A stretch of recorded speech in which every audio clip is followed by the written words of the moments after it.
ఏపీలో సొంతిల్లు లేని పేద ప్రజలకు కూటమి ప్రభుత్వం అదిరిపోయే శుభవార్త చెప్పింది.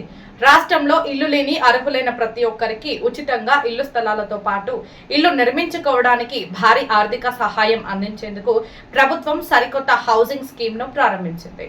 మరి ఈ పథకానికి అసలు అర్హులు ఎవరు? గ్రామీణ మరియు పట్టణ ప్రాంతాల్లో ఎంత స్థలం ఇస్తారు? ఎంత ఆర్థిక సహాయం అందుతుంది? ఎలా అప్లై చేసుకోవాలి? ఈ వీడియోలో పూర్తి వివరాలు క్లియర్ గా తెలుసుకుందాం. కాబట్టి ఎక్కడా స్కిప్ చేయకుండా లాస్ట్ వరకు తప్పకుండా చూడండి. రాష్ట్ర వ్యాప్తంగా నిరుపేదలకు ఎన్టీఆర్ హౌసింగ్ స్కీమ్ లేదా PMAY కింద ఉచిత ఇల్లు స్థలాలను పంపిణీ చేసేందుకు ఏపీ ప్రభుత్వం వేగంగా చర్యలు చేపడుతోంది. ఈ పథకం కింద గ్రామీణ ప్రాంతాల వారికి 3 సెంట్ల ఉచిత ఇల్లు స్థలం, పట్టణ ప్రాంతాల వారికి 2 సెంట్ల ఉచిత ఇల్లు స్థలం ఇవ్వనున్నారు. కేవలం స్థలం మాత్రమే కాదు, సొంతంగా ఇల్లు నిర్మించుకునేందుకు కేంద్ర మరియు రాష్ట్ర ప్రభుత్వాల భాగస్వామ్యంతో దాదాపు 4 లక్షల వరకు ఆర్థిక సహాయం కూడా అందించనున్నారు. ఈ మొత్తాన్ని విడతల వారీగా నేరుగా లబ్ధిదారుల బ్యాంకు ఖాతాల్లో జమ చేయనున్నారు. ఇప్పటికే రాష్ట్ర వ్యాప్తంగా లక్షలాది అప్లికేషన్లు అధికారులకు చేరాయి. మొదటి విడత ఇళ్ల కేటాయింపు ప్రక్రియ కూడా త్వరలోనే ప్రారంభం కానుందని సమాచారం. ఈ ఉచిత ఇళ్ల పథకానికి ప్రభుత్వం కొన్ని ముఖ్యమైన అర్హతలను నిర్ణయించింది. కుటుంబానికి ఎక్కడా సొంత పక్క ఇల్లు ఉండకూడదు. గతంలో ప్రభుత్వ ఇల్లు లేదా ఇళ్ల స్థలం పొందకూడదు. కుటుంబంలో ఎవరు ప్రభుత్వ ఉద్యోగులు లేదా పెన్షనర్లు కాకూడదు. ఇన్కమ్ ట్యాక్స్ చెల్లించేవారు అర్హులు కాదు. ఈ పథకంలో రేషన్ కార్డు చాలా కీలకం.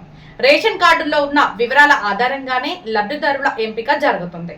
అలాగే Aadhaar card, geo tagging data ద్వారా గతంలో ఇల్లు పొందారా లేదా అన్నది అధికారులు పరిశీలిస్తారు.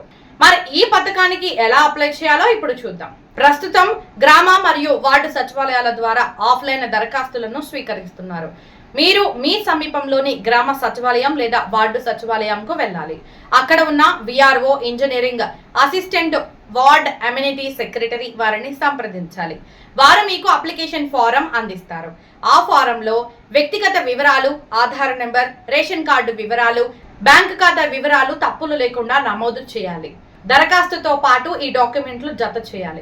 Aadhaar card xerox, ration card xerox, bank passbook మొదటి పేజీ జిరాక్స్, కుల ధృవీకరణ పత్రం, ఆదాయ ధృవీకరణ పత్రం, పాస్పోర్ట్ సైజు ఫోటో ఇవన్నీ సిద్ధంగా ఉంచుకోవాలి. అలాగే గతంలో ప్రభుత్వ ఇల్లు లేదా ఇళ్ల స్థలం పొందలేదని తెలిపే డిక్లరేషన్ లెటర్ కూడా ఇవ్వాలి.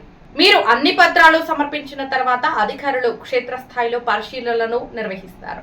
మీ అప్లికేషన్ అప్రూవ్ అయిన తర్వాత అధికారిక ఏపీ హౌసింగ్ పోర్టల్లో ఆధార్ నెంబర్ ద్వారా అప్లికేషన్ స్టేటస్ ను ట్రాక్ చేసుకోవచ్చు. చూసారు కదా ఫ్రెండ్స్, ఏపీ ప్రభుత్వం అందిస్తున్న ఈ ఉచిత ఇళ్ల పథకం గురించి పూర్తి వివరాలు.